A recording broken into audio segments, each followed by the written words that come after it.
சரிடா, நான் அப்படியே கிளம்புறேன். ஏய் வா போலாம். நான் வரலடா. ஏன்? வாடா. இரு, வண்டியை விட்டு வரேன்.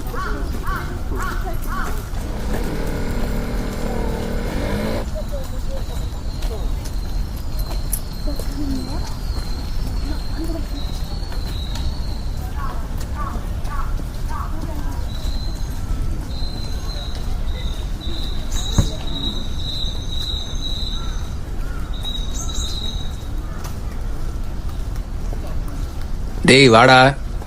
ஏய் வாங்கடா. இரா தம்பிகிட்ட சொல்லியிருக்கேன், பேட் எடுத்துன்னு வர சொன்னா, அவன் வந்தானே போயிடலாம். டேய் அஜ்மலே, எப்படியாச்சும் கரெக்டாக ஆடுறோம், எப்படியாச்சும் ஜெயிக்கணும். இல்லடா, நான் வரலடா. அவன் கிரவுண்டில் ட்ராப் பண்ண சொன்னான், அதுதான் வந்தேன். வீட்டில் வேலை இருக்கு. டேய் சரி இரு, பேட் வந்துட்டோம், கிரவுண்டில் விட்டு போயிடு. சரி. ஏய் சும்மா வாடா, ரொம்ப நாள் ஆச்சு விளையாடி. இல்லடா, வேலை அதிகமாக இருக்குது, டைம் இருக்காது. மச்சான் நியூஸ் பார்த்தீங்களா எல்லாரும்? இந்தியா மாஸ்க் அடிச்சு. ஆமாம், நம்ம ஊரில் வந்து எதாவது பண்ணால் சும்மா விட்ருவோமா? பார்த்தல 9 லொக்கேஷனில் வச்சு தூக்கினானுங்களா? இந்நேரத்துக்கு அங்கே கதி கலங்கிருப்பானுங்களா? இவன் எங்கடா போகிறான்? டேய் டேய் டேய் எங்கடா போற? நில்றா.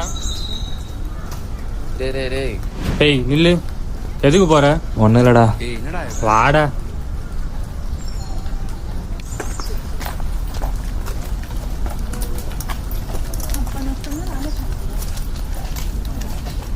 டேய் என்னாச்சுடா? டேய் என்னடா பேசுறீங்க மாசு மட்டன்னு? இது என்ன சினிமாவா இல்லை கிரிக்கெட் கமெண்ட்ரியா? அங்கே இருக்கவங்களுக்கு தான்டா தெரியும் அவங்க எவ்வளோ கஷ்டப்படுறாங்கன்னு. நீ என்னன்னா லூசு மாதிரி. இப்போ நான் என்ன தப்பாக சொல்லிட்டேன்? இந்தியாவுக்கு என்னடா சப்போர்ட் பண்ணுறேன், இதில் என்னடா தப்பு இருக்கு? 146 கோடி மக்களும் இதான்டா பண்ணுறானுங்க. ஆமாண்டா. இங்கே இருக்க நம்ம எல்லாரும் இந்தியன் ஆர்மி ஜெயிக்கணும், இந்தியன் ஆர்மி ஃபைட் பண்ணணும், இந்தியன் ஆர்மி கவுண்டர் அட்டாக் பண்ணணும் தான் நினைப்போம். ஆனால் அங்கே இருக்க ஆர்மியோட ஃபேமிலி எல்லாருமே போர் வேணான்னு மட்டும்தான் நினைப்பாங்க. டேய் வேணாண்டா. டேய் சொல்றா, அப்பதான் புரியும். என்னாச்சுடா? எங்கள் அப்பா ஒரு மிலிட்ரி மேன்ரா. இந்த ஒரு வாரமாக இந்த பிரச்சனையை நீங்கள் சினிமாவாக பார்த்து பேசிகிட்டு இருக்கீங்க. ஆனால் நான் எங்கள் அம்மா எல்லாரும் வீட்டில் இருக்க கஷ்டப்பட்டு ப்ரே பண்ணிகிட்ருக்கோம். நேற்று ரொம்ப நாள் கழிச்சு எனக்கு கால் பண்ணாருடா. எங்கள் அம்மா ரொம்ப நேரம் பேசிட்டு என்கிட்டையும் பேசிட்டு ஒன்று சொன்னார்டா எங்கள் அப்பா.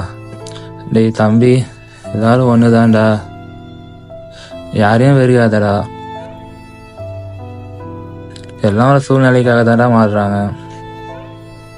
எனக்கும் தெரியும் எல்லாமே நாட்டுக்காக தான் பண்ணுறேன்னு. அதே நேரத்தில் 2 நாட்டில் எத்தனை மக்கள் செத்து போகிறாங்கன்னு என்ன மாதிரி மிலிட்ரி ஆஃபீஸருக்கு தான்டா தெரியும்னு சொன்னாருடா. சரி விட்றா விட்றா.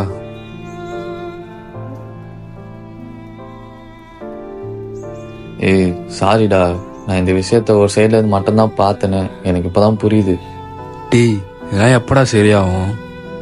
எப்போ எல்லாரும் சண்டையை விட்டுட்டு அமைதியை விரும்புகிறாங்களோ அப்போ தாண்டா இதெல்லாம் சரியாகும்.